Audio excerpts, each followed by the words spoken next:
Sa post ni Miss Glenda de la Cruz, hello Melo, ito yung mukha ng alam mong magiging successful yung launching at product. Di pa namin napapakilala si Kay, gusto na naming i-renew agad siya.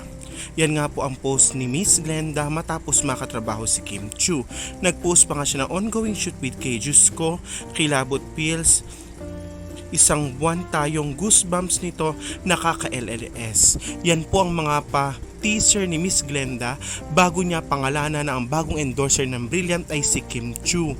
At talagang sinabi niya na ito ang grandest na contract signing na gagawin niya para sa artista na kinuha niyang endorser ng Brilliant. Dagdag pa sa post ni Miss Glenda, hello Melo, the biggest and grandest campaign ever. Popular now pa din ang Hello Melo natin hanggang ngayon. Yes po, ang product po under Brilliant na ini-endorse ni Kim Chu ay ang Hello Melo at ito ay popular now sa social media.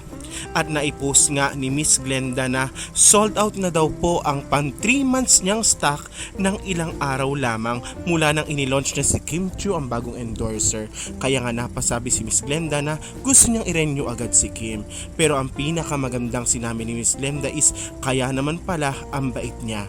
Ito ay sinabi ni Miss Glenda matapos ma-realize na kaya pala ang daming gustong makipagtrabaho kay Kim Chu kasi napakabait niyang artista at katrabaho.